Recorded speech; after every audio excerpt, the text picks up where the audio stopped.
राजा रघुवंशी की हत्या के मामले में एक के बाद एक हो रहे खुलासे सभी को चौंका रहे हैं। शादी और फिर पति की हत्या के इस मामले में मेघालय पुलिस ने प्रेस कॉन्फ्रेंस कर कई बड़े खुलासे किए हैं। पुलिस के मुताबिक आरोपियों से शुरुआती पूछताछ में जो बात सामने आई है, इसमें पूरा मामला लव ट्रायंगल का है और इसमें मास्टरमाइंड राज कुशवाहा है। पुलिस के मुताबिक मास्टरमाइंड भले ही राज है, लेकिन सोनम हर कदम पर राज को पूरी मदद कर रही थी।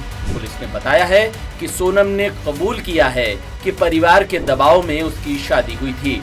रिश्ता तय होने के बाद जब राज और सोनम को कोई रास्ता नहीं दिखा, तो फिर राजा को मारने का प्लान शादी के 11 दिन पहले बनाया गया। पुलिस ने ये भी साफ कर दिया है कि परिवार को सोनम और राज के लव अफेयर की जानकारी थी या नहीं, इसे लेकर पुख्ता तौर पर कुछ नहीं कहा जा सकता। पुलिस को प्रारंभिक तौर पर दोनों के बीच प्रेम प्रसंग तो लग रहा है, लेकिन अभी पूछताछ बहुत शुरुआती दौर में है। पुलिस के मुताबिक राजा को 3 जगह पर मारने की कोशिश हुई। सबसे पहले गुवाहाटी में राजा के मर्डर की तैयारी थी। इसके लिए तीनों हत्यारे आकाश राजपूत, विशाल चौहान, आनंद 19 मई को गुवाहाटी पहुंच गए थे। तीनों ने राजा को मारने के लिए रेकी भी की थी, लेकिन यहाँ इनका प्लान कामयाब नहीं हो पाया। इसके बाद राजा को डोंगर या दूसरे टूरिस्ट स्पॉट पर भी मारने की योजना थी, लेकिन यहाँ पर इन हत्यारों की योजना सफल नहीं हो पाई। इसके बाद राजा को सोहरा में मारने की प्लानिंग की गई, जिसमें ये हत्यारे कामयाब हो गए। पुलिस के मुताबिक राजा की हत्या 23 मई को दोपहर 2 से 2:30 बजे के बीच की गई थी। इसके बाद सोनम ने आकाश को अपना रेनकोट दिया। बाद में स्कूटी पर आकाश और सोनम बैठे और दूसरी बाइक पर विशाल और आनंद मौके से फरार हुए। बताया जा रहा है कि आकाश ने बाद में वो रेनकोट फेंक दिया था, क्योंकि उस पर ब्लड लगा था।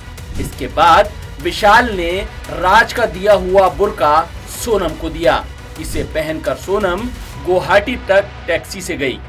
फिर गुवाहाटी से डोकरा इंटरस्टेट बस टर्मिनल आई। यहाँ से पटना, फिर आरा और लखनऊ से होते हुए बस से सोनम इंदौर पहुंची। इंदौर में सोनम 25 मई से 7 जून तक छुप कर रही। 8 जून को वो यूपी के लिए रवाना हो गई।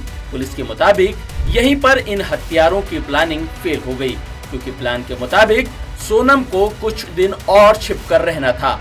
फिर वो सिलीगुड़ी में अचानक सामने आती और अपने अपहरण की कहानी दुनिया को सुनाते हुए खुद को पीड़ित बताती।